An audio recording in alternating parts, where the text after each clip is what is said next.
All right, so in this episode this week, we have a special episode for you guys. We are in a big event, Capital Conquest. It's an event with people from all around the world, teachers from all around the world. There's so many people here this weekend. It's amazing. The level of people here that we had this week in their interview was amazing. Lots of things. You know, at the end of the day, martial art is martial art. We talk about the same thing like a lot of times, but it's really cool to see the perspective of people on the same subject, you know, like it's never the same, and they have so much experience and so much to bring in. So today is a nice episode. It's in French and in English. That's why we do the introduction in English. Manu's going to do it now in French. Yes. So, cette semaine, on est à Capital Conquest, un événement, un séminaire de renommée internationale avec des gens de plein de styles. On reçoit des grands maîtres de plusieurs pays. On va avoir des entrevues en anglais, des entrevues en français. Donc, on a décidé de faire l'épisode bilingue exceptionnellement au lieu de compartimenter. Et c'est à l'image de l'événement avec des gens de partout qui parlent différentes langues, de différentes origines. On espère que vous allez apprécier l'épisode. Partagez si vous voulez supporter le podcast. Go on patreon.com/guerrierpodcast. If you want to support us, si vous voulez nous aider, abonnez-vous à notre chaîne YouTube, subscribe to our YouTube channel, English, French, follow us on Instagram, suivez-nous sur Instagram. Et sur ce, bon podcast. Les cicatrices nous rappellent d'où on arrive, les combats qu'on doit livrer quand le destin chavire. Guerrier, on fera ce qu'il faut pour la famille. Cœur de lion, œil de tigre, on a la paix dans la mire. The battles are never ending, I know, but we will get up and get on with the fight, and we'll do whatever for what is right. Just put your trust in us, All right, so this week we are at Capital Conquest, a special event, and we start the interview with our guest, Johan Skålberg, so from Sweden, right? From Sweden, yes. That is insane. How we said it off cam. There's so many people here this weekend. How do you feel to come to an event like that after COVID and everything? What's your impression from this year organization? Yeah, it's amazing in many ways. First of all, everybody's been sitting at home, very limited. So just be back in business, sort of. It's so great. But also see all the excitement in everybody else. Oh, here we are meeting old and new friends, and everybody's been antisocial, sort of. And now we can do stuff and have fun together, learn together, and I'm so excited just to be here. So it's super cool. Super. And then now let us know how you start your journey in martial art, and how, like, I asked you for your title before the podcast, and you told me that you were the founder. So how do we get there to Sweden? So how much time do we have here? It's 10-15 minutes. So okay. Yeah, exactly.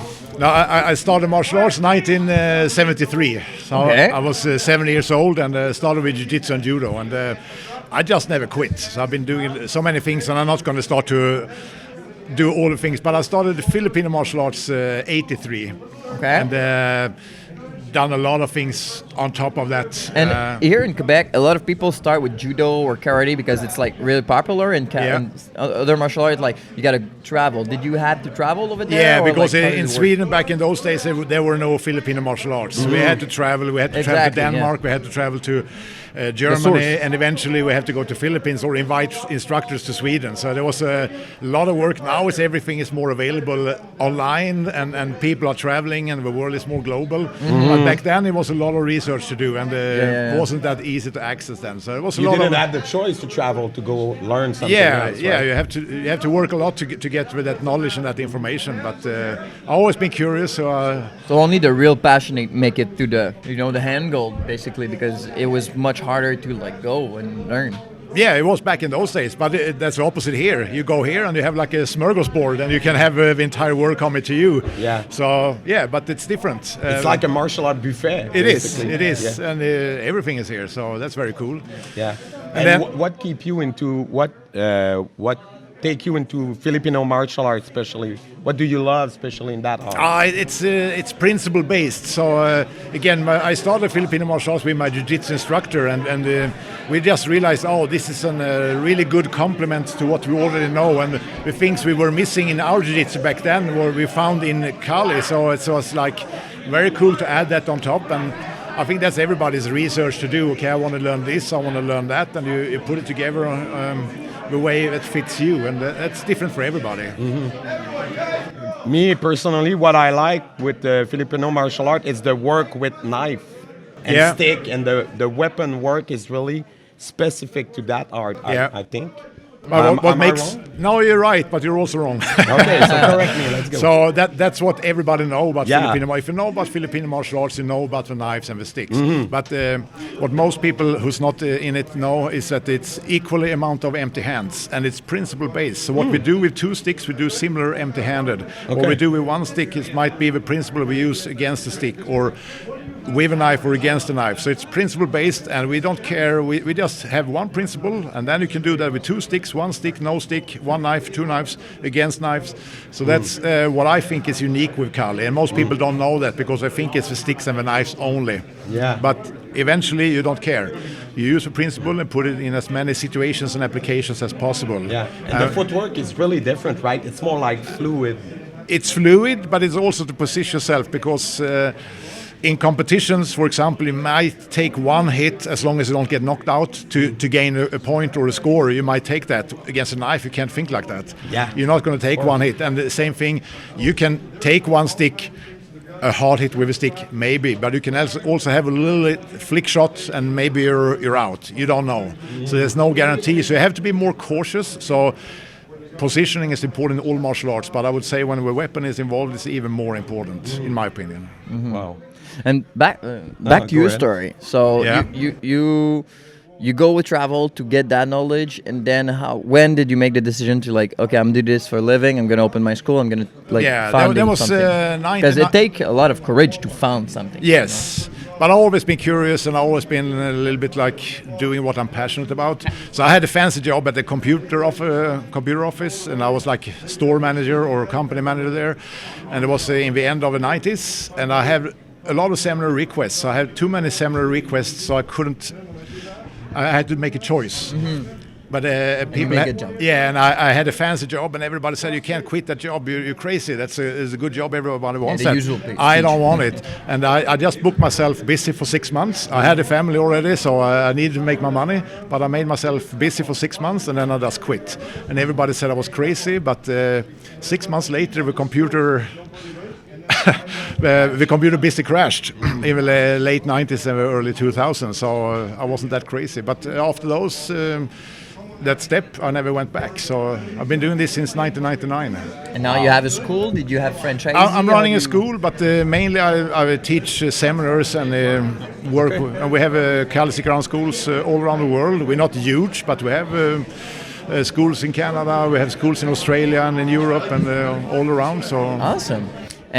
And what about the competition circuit? Did you guys do some, or like what kind of association are you in? Because I know in Europe there's I've been competing in the WCAF system back in the days, and that was early 90s. So I had a couple of European titles and a world champion title in full contact stick fighting, and that was in the early 90s, and.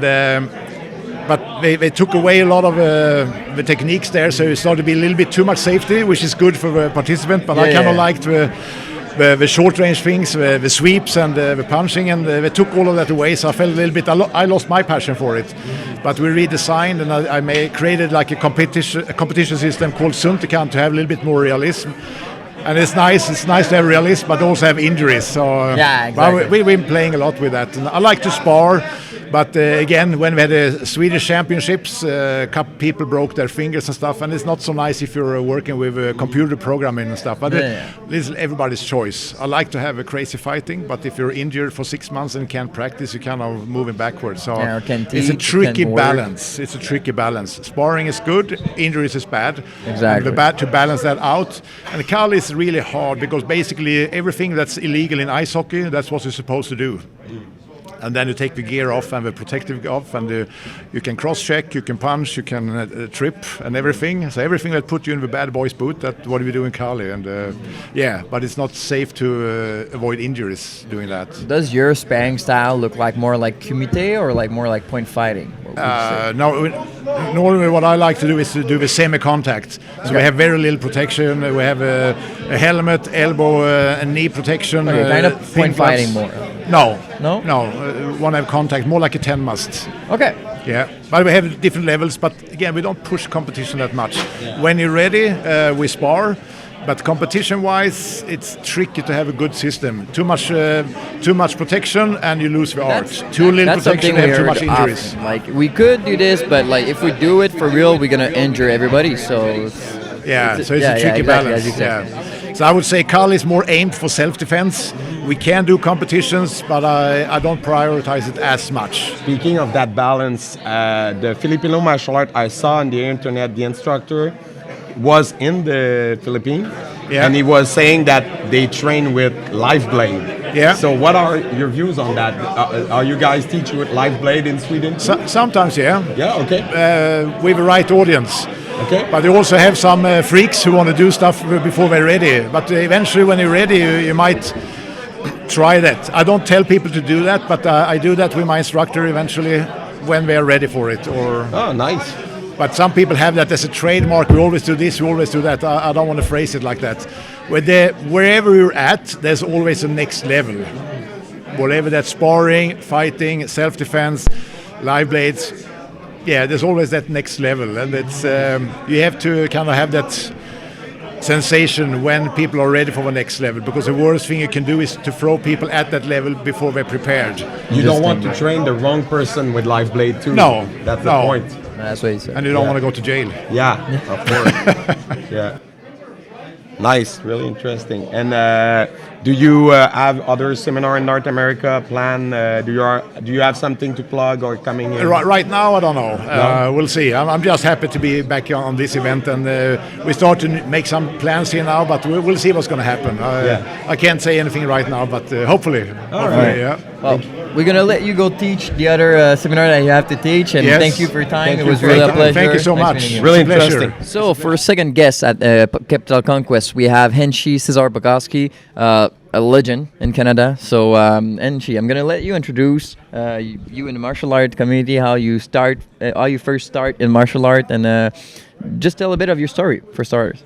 Okay. Well, actually, this year, it's this particular month, it's our 50th anniversary of my karate school, Northern Karate School. I started when I was a teenager. I actually I rented a commercial space when I was 17 years old. So this is our 50th year. I started when I was about 10 years old, and it was not even a passion; it was obsession from day one. So I was obsessed by martial arts. You know, of course, my room had every poster that I could find of martial arts, and that was it. That was it. There was nothing else. There was no hockey. There was no baseball. That was it for me. Yeah. And in Canada, we all know that this is not like the main thing, martial art, but for us, it's everything. What was your first love? What was your first style that you get into? Well, I when I started, I didn't really know what style I was practicing. You know, so a few things. I mean, it sounds very strange, but if you started in the '60s, karate was karate. And 100%. If you see somebody as a black belt, I didn't know there was such a thing as dan ranking, so we did not know that. It was just black belt was like out of realm of somebody's possibility. You know, so when I met Soroka Sensei, I originally started as a Y with one of the black belts from his dojo. When I met Soroka Sensei, he was a 5th dan. I didn't think you could go ever any higher, you know. So I mean, just it's like any other activity, you know. We're kind of limited by the time, and eventually we expand our mindset. So very simplistic. When I started with karate, was basically block, punch, and kick, and judo was judo. Those things never mixed, you know. So kung fu was still very segregated. At that time, we had some schools in Toronto, kung fu schools, but they taught primarily Chinese students. They didn't want to teach Westerners, and gradually, some of the Chinese schools, particularly one Hang Luk, they introduced some Western students, and they had a couple of students named Tony Facchetti and Nick and Martin McNamara, and they became the equivalent of black belt, and then it kind of blew up from there. And of course, you know, the Bruce Lee era kicked off this line of passion for martial arts, where people saw it as something that they can really do on a regular basis. Martial arts schools open all over North America. They open and closed, you know. So like Therien Jiu-Jitsu, for instance, this is they're close to 55, 56 years in existence. A lot of the older schools it's kind of the older schools persevere, and the newer schools come and go. And there's a lot of flavor. There's a lot of flavor of the month, So when David Carradine was making Kung Fu or Bruce Lee, people want to study Kung Fu. That was over. Then it was a ninja craze of the 80s where all the movies had ninja components, so people want to do that. Then kickboxing and, things like that. But traditional martial arts, karate, jiu-jitsu, judo, aikido, those things, they will always be around because they teach much more. We have two things. We have Budo and Bujitsu. Bujitsu is the physical art of what we practice. Budo is the physical but also spiritual and emotional practice. So when you reach somebody on emotional level, they will be, they'll be part of that activity forever. If it's a physical thing, if CrossFit is newer, you'll go to CrossFit. If spinning, Peloton, whatever, people move back and forth. They try different activities, but they don't provide the martial art holistic body, mind, and spirit, and that's very unique to martial arts. Yeah, 100%. And the bonding between a teacher and a student, after a couple of years, because if they feel like, if you're only there for the martial art or like the physic connection, at some point when you feel like you have gained everything you have to gain, you're gonna leave. But if it's on another level, like as you say, the mind and the spirit, like you're gonna stay with someone forever. This is why we say we play soccer, but we practice martial arts. Yes, absolutely, yes. Yeah. We don't play martial arts. No. No. And you tell me off cam that you have your 10th degree black belt. Yes, I did. I did test for it in Okinawa. Yeah, that is something. Everybody who's hearing right now is for sure realizing it. But how did it come to? Because it's really hard to have a 10th degree. If you, it's a long journey. If you put enough time, I've traveled to Asia over 60 times. I traveled to Okinawa maybe 30 times, and you have to establish a lot of relationships. And you have to be loyal to particular groups, and there's so it's not a come and go thing. You have to establish everything in Japan is about relationships. Yeah. Right? Once you establish a relationship, you cannot break that relationship. So that's how you do it. Basically, it's in North America we recognize physical skill. In Asia, people are more interested in your character actually than your physical skill, right? So participation is important. So I have a damaged shoulder. Tuesday, Wednesday, I'm traveling to Okinawa for a couple of weeks to train. So even though I can't do full training, but I'll still show up, put on my gi, and do as much as I can, and that's good enough because it's about participation. They will respect that. But if I sit on the side and go, "Oh, sorry, my shoulder hurt," they will lose respect for you. So it's not about the character, right? Yeah. Well, such a great questions are plotting for you. Sorry, as the clap goes. And you see martial art evolving in Canada for many years. What are your thoughts on the actual state of martial arts in Canada right now? The physicality of martial arts and the teaching of martial arts is unbelievable. Okay, in Canada we have one major problem. Yeah, Canadians are too humble. Or what? Too humble. Too humble. Right. Yeah. Okay. So. Not disparaging our brothers from south of the border, nothing. If they do something, they make a big show of accomplishing something. Canadians are always kind of, Sorry. I watched a couple of press conferences with Jean Therien and some fighters that he had, and this guy would say, Jean-Yves Therien, I'm going to destroy you, I'm going to kill you, I'm going to do this, and I would say to Jean-Yves, what can you say back to the guy? He says, I'll do my best. I'll fight hard, and good luck to him. We'll see. Yeah, we'll see. That's and that in a nutshell is Canadian martial arts. Less talk, but more training, more technique.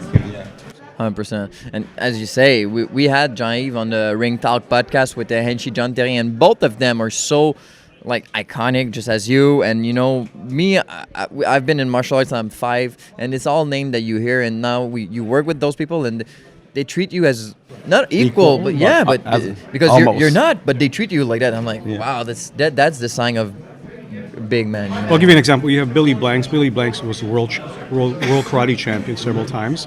He fought all over the world, and he was a American point fighting champion for 5-6 years. He was the best point fighter. He created Taibo, which was huge in the 80s and 90s. It was like hot yoga, and it was everybody was doing it. And he's the most nicest, humble, respectful person you ever meet. We had a woman by the name Arlene Limas here yesterday who won the very first gold medal in Taekwondo, 1988. She's gold Taekwondo medalist. She's the nicest person you ever met. And I find the better somebody is at something, the nicer they are. Because there's no ego. We have ego when we have doubt in ourselves. When you doubt yourself, you tend to speak very aggressively sometimes because you don't trust yourself. But if you have those skills, like I said, somebody threatening Jean-Yves, they're going to kill him in the ring. It's all right. That's okay. Do your best. I train. I prepared for this. So, a little bit like as you say, GSP too. Yeah, exactly. Exactly. Just good luck. Shake hands. And Canadians always, after GSP or Jean-Yves knock the guy out, they always shake his hand, congratulate him, and on the fight. It's a Canadian way. I think sportsmanship is really lacking in some aspects of the sport other places. Yeah. Now, I like your views on something interesting. The karate was at the Olympic. Right. Right, and it's not anymore. But Correct. What was your view on that? Did you think it should come back? What because Right. there's so Right. many. Did we need to push for it? Or? Okay. Yeah. Okay. Well, quick. There's Because, your time is precious. Sure. First of all, in karate world, there's two camps: people who want to see karate in the Olympics and people who don't want to see karate in the Olympics. Okay, because when judo went in the Olympics, 1964, judo changed. Right, so judo became pure sport. Wrestling, people got much bigger. It was more about strength. When taekwondo became into the Olympics, they took all the self-defense aspect out of it. It was just about being fast, that kind of stuff. Yeah. So people are afraid that karate is going to be destroyed by the Olympics. And other people think Olympics will popularize. I don't care either way. I have a lot of respect for people who compete. They don't want to compete. That's okay too. But the reason why karate is not in Paris Olympics is because viewership. So skateboarding is in, breakdancing is in, because everything's about pay-per-view. Olympics have nothing. It's like European football. It's all about making millions and millions of dollars and millions of euros. It has nothing to do with the sport. So karate, of course, should be there. Karate is practiced in every country in the world. It's It's one of the oldest. Yeah, but maybe not have the viewership that breakdancing will. Do you think one of the problem may be the lack of unity? Because judo has one international federation and everybody do the same judo everywhere, but in karate there's so much styles. It has cleaned up quite a bit. The WKF World Karate Federation is now the official recognized body by IOC. So there's one karate group that's recognized by IOC. So that's already happening. Karate should have been in the Olympics 30, 40 years, and there's 4 or 5 groups trying to kill each other, right? That's why, so basically, who's going to be the leader, right? And they're cheating the athletes. So the thing is in the sport, if you're at your peak at 2025, you can't wait 20 years. You're finished. Somebody else will have a chance. It's your students, yeah. And quick for ending word, what would you say to someone if they listen and they're younger and they start the journey maybe just 10 years in? Right. What would you say to them, like if they want to last 40, 50 years into the martial art path? First of all, there's a right fit for the right person martial arts wise. Some people will enjoy grappling, some people don't enjoy grappling, some people enjoy striking, some people enjoy traditional practice, which is very structured. There's a lot of bowing and things like that. So find a martial art that fits your personality, first of all. The second thing, find a really good teacher, okay? Because which you touched on, it's unlike CrossFit or something like that. You don't have a different coach every time you show up. You have a sensei. So we have a senpai-kohai relationship, senior-junior relationship that might last 20, 30, 40, 50 years. And that person is de facto your father or mother. So you want to make sure you have a good mom or dad before you start off. So find the right person. So third guest today at Capital Conquest, Kyoshi Michael Down from the Buffalo, from the U.S. Buffalo, yeah. Really excited. The first U.S. Guy from the day. Good. Represent. Good. So I'll let you introduce yourself. How do you start in martial art and what kind of style do you practice first and where you're at now? And we're going to go from there. Yeah, so when I was about 11, which is a while ago now, I started doing karate, which was in the area, it was Ishinryu, not as popular anywhere outside of where I live in Buffalo. Back in those days, it was, what Ishinryu school do you go to? There was many. At the time, I had a lot of influence from Hanshi Cezar Borkowski. He was very good friends with my teacher in those days. And so there's a lot of Shotokan and Ishinryu, a lot of striking, kicking, sparring.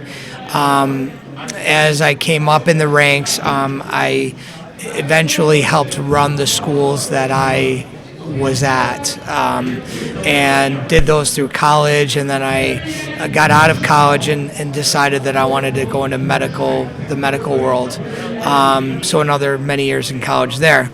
So as I got through that portion of my life, I was about 30 when I came out and just really wanted to teach martial arts. So I started a small school as a side project, if you want to call it that. And within a year, we had almost 200 students. So that kind of took away from my medical practice just a little bit, because that's where the energy was. That's where we were at the time paying the. You were driven by that. I was driven. It's a calling. Yeah, it's my calling, and I went to school to heal, but I realized that the martial arts was a huge part of who I am. So that was... And it helps people. A lot of people it's there, honestly, yes. And so my specialty is chiropractic. So at the time I was running both businesses, and the school kept growing and growing and growing. And the doctor part of me was growing, but very slowly. So 200 students, 300 students, 400 students, and continuing to grow into different buildings and different locations. Did you had franchisee at some point? Pardon? Other school franchisee? Yeah, many schools. I had attempted to franchise at one point, but it wasn't the right fit at the time, and then COVID happened. So I was just talking to Hanshi Borkowski just before this interview, and that is one of my dreams, maybe not on the scale he is, but to definitely have some locations. I have many black belts now that have been with me for 30 plus years, and we'll see where they develop, as far as franchises. So fast forward, my wife is a very good black belt, and during COVID, everything was shut down, like in Canada, and we had been renting for many, many years, and we had the opportunity, basically, short story, we found a piece of land, we built a humongous building with other tenants, nice dojo. The doctor part of me is in that facility, so it's all in one location. Gentleman just sat down, Alain Sailly. He had been in my life, maybe 25 to 30 years now, and the reason I'm here is because of him. He used to encourage me to come here, and just being busy and distracted and all of that, I didn't, and then came here maybe about 10 years ago, and after that, got very close with Hanshi Therien. We now have about 60 to 70 students that train in Therien Jiu-Jitsu in our facility. Johan Skålberg, who you interviewed today, we have a Kali program with his direction. So our school has many different arts as well. And all that started at Capital Conquest? Pardon? Well, I had been building that concept for a lot of years, but when I met Hanshi Therien, that's when we started having Therien Jiu-Jitsu and Johan's Kali program. Because so many schools feel threatened by other style, when in fact it's not. It's just, people want to learn. If, two karate cannot, I think, coexist, but if it's not the same style, and it's just it brings something else in your toolbox. Right. Yeah, exactly. It's right. perfect. Absolutely. See? But because people who are passionate about it will want more at some point, and even though us, we do kenpo, we like to do kenjutsu, and so it's something more. We don't gonna go see another style that does the same thing, but differently. We're gonna go see something that can put some more in us. Right, and that's what I get out of this. But at our school, we do all of those things because not everybody wants the same things. I train a lot of law enforcement that maybe doesn't want traditional karate with kata. I love kata, but they want gun defense. They want knife fighting. So we have all of that there, and then we have people who want traditional Okinawan Kobudo, and we have that, bow, size, so forth. Anyone come in your dojo and you say, I want that, you're not going to say, but we just do this, you have to go. So you can, everybody who comes, you can offer pretty much many things. Yeah. I realized over the years, awesome. It was almost like a doctor's interview, an initial interview. I say to them, well, hello, how are you? You're 20-something. What are you looking for? Mm-hmm. Usually a 20-something-year-old man is maybe Brazilian Jiu-Jitsu or something. Or we have kendo at our school. We have iaido. So everybody's different, and we can answer, within reason, we can answer all of those questions. You It's know, awesome and unique because I don't know a lot of schools who does this. Like, I'm finding that it's probably not common. We've had judo groups in our school, Aikido. We have a kung fu teacher. But it does work. You have over 400 students. I guess We're a good school. We're not 1,000, but we range between 300 to 400, and we like really that good. number. Most of my students train in many arts as well. So not only are they doing karate, but they also do Brazilian Jiu-Jitsu, or they also do Kali. And the program itself isn't one art; it's all of them mixed. So 1 week we're working the Kali, 1 week we're working the Brazilian Jiu-Jitsu, and because I've been doing them for 40 plus years, we can answer that. Yeah. And what do you say to a young-in practitioner who can think that the black belt is the end of the journey? And at your age, you're still learning, you're still exploring new avenues. Yeah. So what is the importance of that for martial artists? Well, I try not to be cliche and say that first degree black belt is just a beginning, but anybody who's been to that knows that. Yeah. But somebody who's new maybe doesn't understand. I probably did it when I was new. But I try to convey that message that, I'm 52 years old and I'm still training every day and still going to classes like this. And I guess I try to live by that example, and I try to stay humble about that, because today I learned new things, not new things, but maybe new way to doing it. Like a little bit more detail where I said, finally, only 43 years of training later, and I think my students generally get that message because I portray that, I think, Because the thing about cross-training is the more you do it, the more you see the similarities, not the differences. Right. Right? Absolutely. And they all are. Yeah.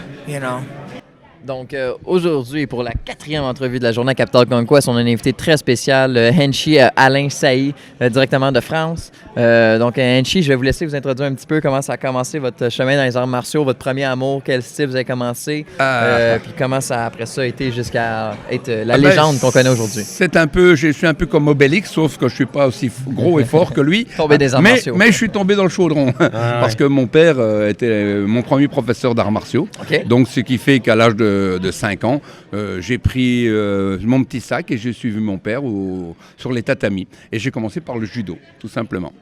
Et puis de là, à partir de ce moment-là, j'ai jamais quitté depuis. Du judo, je suis passé ensuite à des formes de jiu-jitsu un peu plus tard, traditionnelles et modernes à la fois, deux styles différents. Par la suite, j'ai continué à faire de la lutte libre, lutte gréco-romaine, du sambo, et j'ai fait des études pour être professeur d'éducation physique. Ça, c'est mon premier métier. Mais en fait, j'ai fait ce métier parce que dans ma tête, au fin fond de moi-même, je voulais être professionnel dans les arts martiaux. Donc le filet de sécurité. C'était un filet de sécurité et surtout un engagement pour... je sais que dans les études d'éducation physique, on apprend l'anatomie, la physiologie, la psychologie, la sociologie. Donc ça va me servir pour être professionnel dans les arts martiaux. Donc voilà, tout simplement par ça. Et puis j'ai été un compétiteur. Et ensuite, pendant des années et des années, j'ai fait beaucoup de stages. Et j'ai rencontré énormément de professeurs. Et c'est de là qu'on a bâti ce qui est maintenant World Kobudo. Après, d'autres questions vont me permettre de mieux étayer un petit peu d'autres choses. Mais j'ai une question. Quand on parle avec vos compatriotes, justement français sur le podcast, c'est un sujet qui revient souvent. C'est le fonctionnement on va dire, administratif des arts martiaux en France. C'est vraiment différent de comment ça fonctionne en Amérique du Nord avec la FFK puis tout ça. Puis là, je vous en parle parce qu'ici, on est à la World Kobudo avec quelque chose qui est justement au-delà de la politique des arts martiaux, qui rassemble des gens de tout style puis tout ça. C'est quoi? Comment vous trouvez ça, la façon que ça fonctionne? Est-ce que vous pensez que ça devrait être plus unifié ou que c'est bien que ça soit éclaté? Moi, je suis pour la liberté. Ouais. Une fédération, en règle générale, une fédération comme on a en France, par exemple, c'est une fédération qui est despotique. elle est là pour contrôler tout ce que vous faites dans votre dojo. Je ne dis pas que c'est pas bien, il y a des gens qui ont besoin de ça. Hein, mais je crois que la liberté dans un dojo est aussi très importante, quoi. Hein, et très souvent, la fédération va vous dire on n'allait pas voir ailleurs parce que c'est pas bon. Il n'y a que nous qui avons la bonne parole, quoi. Donc, moi, je suis contre ce genre de choses. Nous, World Kobudo, on pourrait le comparer à un grand buffet chinois ou un buffet mondial de bouffe. Hein, et puis, vous allez, quand il y a un dojo qui arrive qui dit je voudrais être World Kobudo, qu'est-ce qui se passe? Comment? On vous impose rien. On vous propose des choses. Vous disposez. Allez chercher, qu'est-ce que tu as envie de manger? J'ai envie de manger un peu de karaté ici, un peu de kempo là, un peu de goshindo là. Ah oui, ça me plaît bien parce que ça, je peux le remettre dans mon style. Oh, j'aimerais être meilleur en pédagogie. Bouge pas, on a des tas de choses à te proposer. Waouh, j'aimerais faire grandir mon club d'un point de vue nombre de licenciés, etc. Mais il n'y a pas de problème, on va te montrer comment avoir plus de licenciés. Je suis un semi-professionnel ou je suis un professionnel. J'aimerais qu'il y ait des rentes un peu plus grandes. Bouge pas, on va te montrer comment avoir des rentes un peu plus grandes. Donc, c'est vraiment, encore une fois, un buffet. Okay, viens prendre ce que toi tu es intéressé. Hein, voilà, tout simplement. Et vous parlez tantôt comme si vous étiez là avant la World Kobudo. Ah oui? Donc, comment ça s'est passé, la création de ça et comment ça a parti? Au départ, on faisait partie d'une fédération qui s'appelait Jiu-Jitsu International. Et donc, on regroupait nos gens de Jiu-Jitsu. Et de là, on a eu de plus en plus de karatéka, d'aïkidoka et d'autres arts martiaux qui commençaient à pointer leur nez parce qu'ils se disaient à un moment donné, c'est bien le karaté, mais des fois j'aimerais bien faire quelque chose au sol, j'aimerais bien utiliser une clé un peu plus différente ou autre. Et donc ils ont commencé à pointer leur bout de leur nez. Et de là, on s'est dit, il faut qu'on ait un groupement qui s'appelle pas seulement Jiu-Jitsu, mais qui s'appelle... et Kobudo veut dire aussi art martial ancien. Pas seulement les armes. Hein, donc, on a mis ce terme Kobudo. Peut-être qu'il aurait été précieux de dire Budo aussi, World Budo aussi, c'était aussi intéressant, ou évolution martiale, quelque chose comme ça. Mais bon, peu importe, maintenant... Il fallait trouver un nom. On a cela, de toute manière, il est brandé maintenant, donc tout le monde connaît World Kobudo. Hein, tout le monde, et même, ils ne mettent même pas le mot fédération, c'est World Kobudo. Hein, et donc, de là, tous les gens ont commencé à faire des ponts vers nous, de différents styles, et c'est ce qu'on a aujourd'hui. On a tous les styles qui sont là. Ouais. Wow. C'est incroyable de voir toutes sortes de pratiquants, de toutes sortes de styles en train de travailler des techniques qui leur appartiennent pas à la base, mais ils viennent apprendre à se nourrir à d'autres sources. C'est génial. C'est génial, ça. Ouais. On est un petit peu le décathlon des arts martiaux. Ouais. Hein, on peut absolument tout faire à la fois, quoi. Ouais. Mais plus tu apprends de choses différentes, plus de portes s'ouvrent. Tu sais, des fois, on dirait que le monde veut rester dans une chose, puis être, je sais pas comment dire, le plus spécialiste possible, mais on en a parlé tantôt. Oui, on en a parlé tantôt, que tout rentre dans tout, que tout est un peu relié. Donc, tu peux prendre quelque chose, quelqu'un qui est spécialiste, et le ramener, comme vous avez dit plus tôt aussi. On a tous deux jambes, on a tous deux bras. Hein, bon, allons-y, faisons les choses. Et puis chacun même va créer son activité. Moi, je donne un travail et puis les gens disposent. C'est-à-dire que le gars qui fait 2 mètres de haut et le gars qui en fait 1 mètre 50, le gars qui fait 50 kilos et le mec qui en fait 130, le gars qui est souple et le gars qui n'est pas souple, le gars qui a 18 ans et le gars qui en a 65... voilà, maintenant on mélange tout ça ensemble, toutes ces données ensemble, on arrive à avoir des tas de gens différents qui vont faire une pratique martiale différente. Donc, on doit pouvoir être capable en tant qu'enseignant de proposer à tout le monde pour qu'ils puissent disposer d'éléments pour profiter et évoluer chacun. Puis la World Kobudo en France, vous avez combien d'écoles en ce moment? Overall? Je pourrais même pas te dire parce que je ne gère pas l'administration, quoi, si tu veux. Mais il y en a beaucoup. Oui, il y en a beaucoup. Oui, de plus en plus, oui, tout à fait. Ouais. Puis est-ce que vous avez des événements comme la Capital Conquest, mais en Europe? Dans 2 semaines, moi, je organise World Kobudo Festival. Ah, cool. Donc, on va avoir une sorte de Capital Conquest, mais à l'européenne. Wow. Hein, et puis, on est en train de se préparer parce que après cet événement, on aura Lévis. Oui. Hein, au mois de mai, qui va être 3 fois plus gros que ça. Ah ouais? Ah oui, ça va être immense. Moi, je vais venir avec plus de 200 Européens ici. Wow. Ça va être... Là, il faut que vous soyez là. Vous allez en faire du podcast, je vous garantis. C'est sûr. Non, ça va être génial. Ça va être incroyable même. Okay? Et parce que ça, c'est la convention mondiale. Mm-hmm. Hein, là, c'est juste Capital Conquest. C'est fait pour les Américains et fait pour les Canadiens. Avant tout pour les Canadiens et les Américains. Mm. Bon, il y a quelques Européens qui viennent, mais c'est vraiment canadien. Tandis que là-haut, ça va être c'est mondial. C'est toute la World Kobudo qui se regroupe. Voilà. Voilà, c'est mondial. Puis imaginez, 3 ans après... que tout soit fermé, qu'il n'y ait pas d'événements. Donc les gens ont soif, les gens ont faim, donc ça va être bien. Puis en plus, on a des super tarifs en ce moment. En France, là, on vient à Montréal pour 250 €. Aller-retour. Hein? Oui. J'ai regardé hier... je comprends pas, là. Nous, on revient d'Irlande et ça a coûté une beurrée. C'est beaucoup plus cher que ça, ouais. Il aurait fallu passer par Paris. Et puis, ça qu'on n'a pas fait. Oui, mais des fois, il faut penser à ça, ouais. Wow, c'est fou. Bon truc. Et un petit mot de la fin, si vous auriez quelque chose à dire à quelqu'un qui cherche, je sais pas comment dire, à ouvrir les portes et qui... S'ouvrir les horizons. Oui, s'ouvrir les horizons. Qu'est-ce que vous conseilleriez à un jeune qui est là depuis peut-être une dizaine d'années des arts martiaux? Qui a une dizaine d'années, qui veut démarrer ou qui a qui veut expansionner ouvrir ses horizons. Parce que des fois, il y a une petite gêne d'aller voir ailleurs dans les arts martiaux. Ben, pour moi, les arts martiaux, ce n'est pas une vulgaire technique, quelle qu'elle soit, d'un coup de pied, d'une projection ou autre. C'est amener la personne à ce qu'il soit mieux dans sa peau, à savoir mieux gérer son physique, avoir une meilleure pensée au niveau de sa vie, être heureux, tout simplement. Nous, on est là pour faire des gens heureux, des gens qui puissent avoir une meilleure estime d'eux-mêmes, avoir plus confiance en eux, et puis décider de leur vie, décider des voies qui doivent être données pour elles, et puis de savoir dire non aussi à des moments quand on doit dire non. Ouais. Et ça, c'est ça les arts martiaux pour moi. La technique n'est juste un moyen d'aborder tout cela et un moyen d'aller vers cela. Moi, c'est absolument comme ça que je le vois. Sans arrêt, à la fin des leçons, je dis toujours, n'oubliez jamais d'être heureux. N'oubliez jamais de penser à ce que vous allez faire. Choisissez le métier que vous voulez et ne vous faites pas imposer le métier. Et puis quand le métier ne vous plaît plus, préparez-vous à rebondir, faire autre chose. Vous n'allez pas travailler 40 ans de votre vie à faire quelque chose que vous n'aimez pas en vous levant tous les matins à 7 h du matin. Ok, levez-vous et puis soyez heureux, avec le sourire. Moi, c'est ma profession, ça. Je l'ai choisi. Je ne travaille pas. Je m'amuse. Je prends du plaisir à faire les choses. On me dit, fais 2 heures de plus. Mais bien sûr, je vais faire 2 heures de plus. OK. On fait 5 de plus. Mais bien sûr, je vais faire 5 heures de plus. Parce que c'est mon plaisir. Voilà. Et ça, c'est le but pour moi des arts martiaux. C'est de véhiculer une passion, tout à fait. La passion de la vie, la passion d'être heureux. Trouver le bonheur, c'est ça pour moi. Moi qui suis judoka à l'origine, qui a ensuite fait un peu de lutte.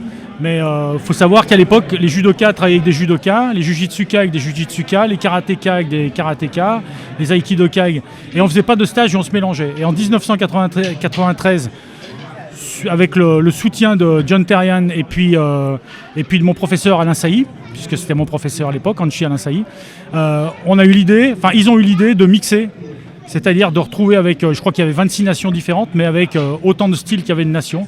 Et ça n'avait jamais été fait nulle part ailleurs dans le monde, où on arrive à voir un mixte sur des arts martiaux, sur un salon. Et là, on était, 1200, 1300. Et il y avait des gens d'Afrique, il y avait des Russes, il y avait et donc plein de styles différents. Et pour nous, ça a été vraiment le déclic de qu'est-ce que c'était vraiment que les arts martiaux. C'est-à-dire qu'on ne s'enferme pas dans une chapelle et dans un style. Voilà. Moi, quand j'enseigne pas, là, ce matin, j'ai pas pu, mais demain, j'ai 2 cours. Le premier cours, je vais aller m'entraîner. Le dernier cours, je n'enseigne pas, je vais m'entraîner aussi. Et je vais avec des amis, puis on apprend tout le temps. Donc, c'est ça, on va dire, on est professeur, mais on est étudiant toute sa vie. Voilà. Mais on peut le voir à la sueur qui vous coule sur le front en ce moment. Là. Voilà. Ouais. OK, c'est bon. Mais c'est tout pertinent, donc je l'ai laissé rouler. C'est ça. Bon, on va vous introduire correctement. Pouvez-vous vous présenter pour les auditeurs qui ne vous connaissent pas, puis peut-être nous retracer un peu vos débuts dans les arts martiaux? Oui. Alors moi, je m'appelle Pascal Coulon. Je suis 7e dan de Coaching System. Alors je reviendrai après ultérieurement sur ce qu'est le Coaching System. Donc je suis professeur d'éducation physique au lycée, à l'université en France. Oui. Donc je fais ma dernière année, j'ai 63 ans. Dans une année, je serai à la retraite. Mais ça ne va pas m'empêcher de continuer à enseigner. En tout cas, les arts martiaux, ça va de soi. Ouais. J'ai démarré les arts martiaux à l'âge de 7 ans avec du judo. J'habitais dans un petit village. La seule activité qu'il y avait, c'était du judo. Ouais. Et puis en 1973, j'ai découvert Bruce Lee. Ça a été un choc. Pour beaucoup d'adolescents de mon époque, mais à cette époque-là, il n'y avait pas Internet. Et surtout, on n'avait aucune information sur qui était ce bonhomme, quoi. On savait qu'il était décédé, les conditions, on les connaissait pas. Et moi, je me suis dit, je peux pas faire que de la projection. Il faut que je fasse du pied-point. Il faut que j'ai envie d'être comme lui, quoi. J'ai envie d'avoir quelque chose de complet. Et en 1979, quand je suis rentré à l'université pour faire mes études de prof de PS, j'ai rencontré mon professeur Alain Sailly, qui avait 1 an de plus que moi, mais qui lui avait déjà un gros bagage dans les arts martiaux, notamment dans le jiu-jitsu. Ouais. Et je l'ai suivi. Et on est resté, on va dire, 25 ans collés l'un à l'autre. C'est un peu comme mon frère. Voilà. Et puis on a monté un dojo ensemble à Annecy en 1999. Et on est resté une dizaine d'années. Et puis après, la vie a fait qu'on s'est séparés pour des raisons diverses. Et là, on s'est retrouvés depuis 2017-2018. Et Capital Conquest, les amis, etc. etc. Et donc, mon parcours, il est un peu celui-ci. Les sports de préhension, pour commencer, le judo et la lutte. Ouais. Et après, en 79, le jiu-jitsu. Puis entre-temps, j'ai fait un peu de boxe, j'ai fait du karaté, j'ai fait du sambo, j'ai un peu touché à tout. Et de par le fait que sur les activités qu'on a aujourd'hui, il y a plein d'activités. Et ben, vous avez du bâton qui est derrière moi, j'ai fait du bâton. J'ai un de mes élèves qui s'est spécialisé dans le Kali Majapahit, c'est couteau et bâton, il va aux Philippines. Donc quand il vient, il nous enseigne. Enfin, on a tous à apprendre les uns des autres et on est tout le temps en train de progresser et d'avoir quelque chose qui n'est pas fermé. Et donc ce que j'enseigne, c'est le Goshin System. Oui. C'est un style, donc c'est du Goshindo. Okay. Mais mon professeur Alain Sailly, c'est pas trop un homme administratif, c'est pas trop un homme qui aime ce qui est carré, qui aime ficeler. Et en fait, la différence, c'est que moi, j'ai construit un curriculum, un programme technique qui fait que ça va de la ceinture orange jusqu'au 2e, 3e, 4e dan. C'est un peu la différence entre quelque chose qui est un peu dans l'air, qui existe, mais qui n'est pas formalisé, et quelque chose qui l'est sur le papier avec un programme. C'est un peu la différence entre le Goshindo et le Goshin System. Ouais. Voilà. Et ça consiste à quoi, le Goshindo? C'est quoi la spécialité ou l'axe principal, on va dire? Vous connaissez le judo, vous connaissez l'aïkido et le karaté. Ouais. Tous ces arts martiaux, ils sont tirés du jujitsu. Le jiu-jitsu, c'est le tronc commun de tous ces arts martiaux. Et en fait, le Goshin, c'est un style qui est vraiment imprégné de ce que fait Alain Sailly, Hanshi Alain Sailly. C'est un style de jiu-jitsu très particulier. En fait, on est très très libre de notre enseignement. On était plein de professeurs autour de lui, on l'est un peu moins maintenant, parce que la vie fait que les gens s'arrêtent, on découvre. Ouais. Mais il nous a toujours laissé libres en fonction de nos envies, de nos motivations, nos qualités physiques, intellectuelles, psychologiques, d'aller un peu où on voulait. Mmh. Et quand on voit, tu fais du Goshindo comme Alain Sailly, mais on n'a pas les mêmes formes de corps que lui. Lui, il a les siennes, nous, on a les nôtres. On a des envies un petit peu plus particulières. Moi, je suis vraiment dans le fight. Ce que j'aime, c'est que ce que j'enseigne, ça marche. Lui, c'est vraiment le pédagogue. C'est vraiment la personne qui est dans le geste, l'harmonie, le mouvement. Et donc, il nous a laissé libre d'aller un peu où on voulait. Donc, ce qui fait qu'il y a une richesse qui est incroyable par rapport à ça. 100%. Et aussi, on voulait vous recevoir au podcast parce que c'est vous qui avez designé les magnifiques chandails qui sont ici en fin de semaine. Je ne sais pas si on les voit, là. Je vais mettre l'image en on va le mettre en mieux. Ouais. Comment ça, c'est... vous êtes aussi artiste sur les bords? En fait, depuis tout petit, c'est un moyen pour moi, comme on est beaucoup dans l'action, c'est un moyen pour moi de me ressourcer. C'est-à-dire, quand je suis dans le dessin... Donc je fais de la sculpture aussi, mais quand je suis dans le dessin, la sculpture, la peinture, il n'y a plus que ça qui compte. Donc les soucis que je peux avoir, les problèmes, je suis dans mon univers à moi et donc c'est parti. Alors là, quand je dessine ça, je peux être soit m'imprégner d'un dessin que j'ai vu ou d'une idée, soit ça peut venir, alors je griffonne une première esquisse. Si on était dans le mode industriel, on dirait qu'il y a une ébauche, puis après il y a une demi-finition, puis ensuite une finition, et puis voilà. Donc moi, je fais essentiellement du travail sur les arts martiaux. J'ai beaucoup dessiné Bruce Lee, mais je dessine tout, des choses que j'invente, des choses que je recopie, que je modifie, voilà. Et ça, c'est un dessin original que j'ai fait donc pour la convention à Bâle en 96. Wow. Oh ouais, hein? Ouais. Wow, magnifique le dessin. Voilà. L'autre dessin, il y a l'aigle, je pense que vous allez les montrer. Il y a un kick avec un aigle. Ouais. Ça, c'est un dessin qui était prévu pour la convention à Cleveland. Okay. Mais le professeur qui organisait la convention à Cleveland n'en a pas voulu pour des raisons. Voilà. Et donc, c'est un dessin qui est resté comme ça. Et je l'ai offert à John, Hanshi John, par reconnaissance et par respect. Et puis le dernier qui est sur le dessin, le troisième là, c'est quelque chose qui était fait notamment pour la convention, Capital Conquest de cette année. Sauf que Hanshi l'a eu peut-être un peu tard et que c'était difficile de communiquer là-dessus. Voilà. Mais quand je suis là-dessus, c'est mon mode d'évasion. Mais est-ce que vous êtes un... Oui, non, j'allais dire, excuse-moi, Jérémy. Est-ce que vous êtes un fan de manga? Parce que vraiment, je trouve qu'il y a un côté... Alors c'est un dessin, c'est un samouraï. J'ai pris un samouraï. qui est le ralliement des troupes. Le samouraï, il avait l'éventail, puis allez, tout le monde à la bataille. Et donc j'ai eu cette idée-là, j'ai dit tiens, on y va, et puis c'est parti. Donc il y a le général qui est devant avec un blazer, donc avec un espèce de kimono, on va dire un boléro World Kobudo. Il y a les flags World Kobudo, il y a l'éventail qui est devant le soleil, donc ça rappelle l'idée de la World Kobudo. Voilà. Donc à l'origine il était en noir et blanc, et puis Hanshi Alain Sailly m'a dit Pascal, il faut le mettre un peu en La en coloration couleur. est incroyable. Et sur les autres dessins que j'ai fait, notamment le dernier, John m'a dit il y a un peu trop de couleurs, mais c'était pas trop pour une affiche. Alors non, le dragon avec le samouraï avec le sabre et puis le dragon qui s'entrelace entre ses bras là, il y a beaucoup de couleurs, mais je l'avais fait, je me suis fait plaisir. Voilà. Mais des fois ça peut être ou tout noir, ou ça peut être une rouille, ça peut être du gris, du vert, ça peut être du pastel, de la craie de couleur, des crayons de couleur, il y a de l'acrylique, ça peut être un peu tout quoi. Voilà. C'est intéressant que vous ayez un côté artiste parce que quand j'ai lu la biographie de Miyamoto Musashi, il disait qu'un artiste martial devrait toujours cultiver les autres aspects, les autres arts, être aussi artiste ou s'exprimer de d'autres façons Oui, tout à fait. pour développer son cerveau de plein d'aspects, puis ça va nourrir sa pratique martiale. Tout à fait. Vraiment. Tout à fait. En Occident, on a tendance à décortiquer, à séparer le corps de l'esprit.